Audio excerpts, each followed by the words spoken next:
Bonjour chers amis. La dernière fois, nous avons vu ce que voulait dire que le baptême est le sacrement de la foi.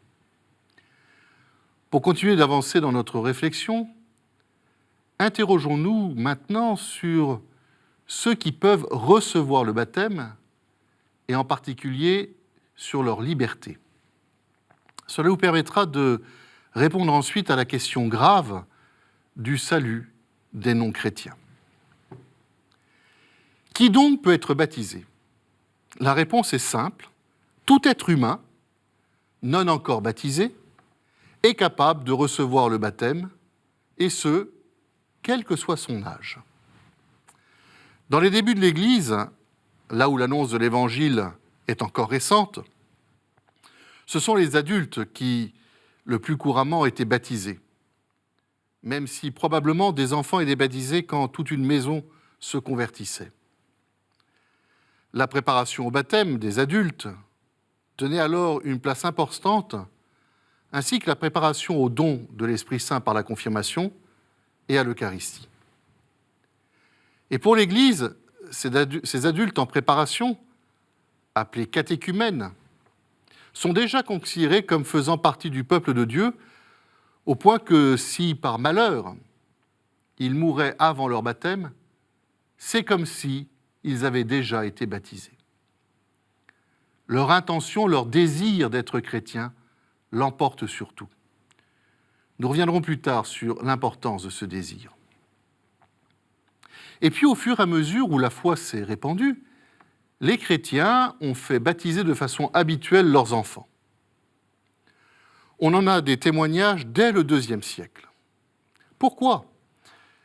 Parce que l'Église et les parents ont pris conscience que les enfants aussi avaient besoin de la nouvelle naissance dans le baptême afin de devenir pleinement fils et filles de Dieu.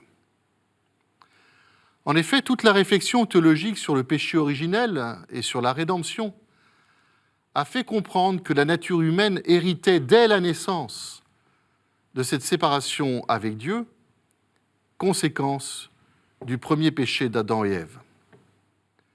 Ne pas donner le baptême aux enfants les priverait alors de la grâce inestimable de devenir pleinement enfants de Dieu. Ici se pose la question de la liberté de ces enfants baptisés bébés, alors qu'ils sont encore inconscients. Car comme tous les sacrements, la liberté est absolument nécessaire pour recevoir le baptême. Pour les adultes, il y a une demande explicite de leur part. Mais pour les bébés, comment s'exprime cette liberté ?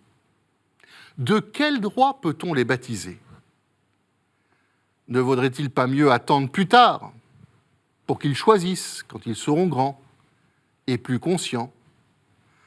On entend fréquemment cette objection chez certains parents. Il y a 3 éléments qui permettent de justifier le baptême des bébés. Le premier, c'est le droit des parents de choisir pour leur enfant ce qu'ils jugent comme étant le meilleur, même quand ces derniers ne sont pas spécialement d'accord. Prenons un exemple. Un enfant peut réclamer de manger sans cesse des frites plutôt que des haricots verts parce qu'il ne les apprécie pas. Pourtant, ses parents peuvent l'obliger à manger des haricots pour sa santé. Et personne n'ira leur contester ce droit ou penser que cela va contre la liberté de l'enfant. Pourquoi ? Parce que les parents pensent que c'est pour son bien.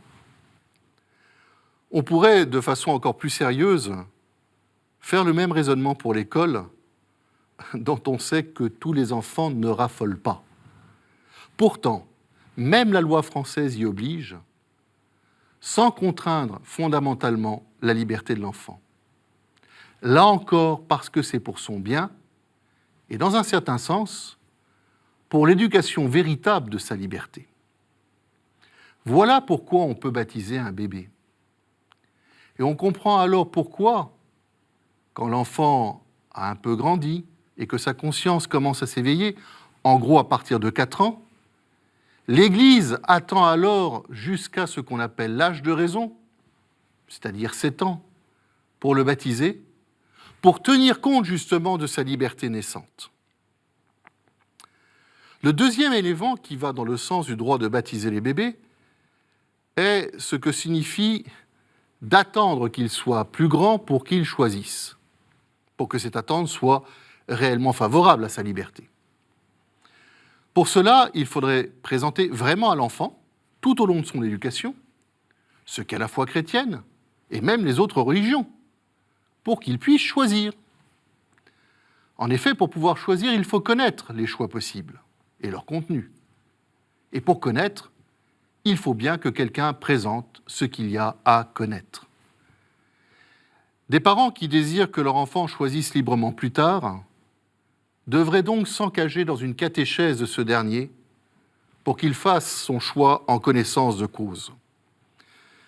Force est de constater que ce n'est pas fréquemment le cas. Cela veut dire que les parents ont alors quand même choisi pour leur enfant et ils ont paradoxalement choisi qu'il ne serait pas chrétien puisqu'ils n'en ont pas donné les moyens. Enfin, il faut prendre conscience du bien magnifique qui est fait à un bébé que l'on baptise et qui n'arrive pas tout à fait à un adolescent ou un adulte qui reçoit le baptême plus tardivement. Car nous savons que ce sacrement efface tout péché, c'est-à-dire toute séparation d'avec Dieu dans l'âme du baptisé. On peut dire que celui-ci devient alors un saint, au sens propre du terme. Cette sainteté va durer jusqu'au premier péché personnel du nouveau baptisé. Et chez un bébé, cela ne se passera qu'à l'âge de raison, ce moment où il peut choisir librement et consciemment entre le bien et le mal. Cet état de sainteté va donc durer plusieurs années pour lui. Et pendant tout ce temps, il n'y aura aucun obstacle entre lui et le Seigneur. Et Dieu va engranger en lui son amour. Et le bébé va y être sensible, va en être modelé, tout comme il est sensible et modelé par l'amour de ses parents, qu'il ressent par-delà son inconscience. On voit là l'immense avantage d'être baptisé bébé. La pure gratuité du salut est particulièrement manifeste dans le baptême des enfants. Il montre que ce sacrement est une grâce et un don de Dieu qui ne repose pas sur les mérites humains. C'est de ce salut offert à tous, même aux incroyants, que nous parlerons la prochaine fois. À très bientôt.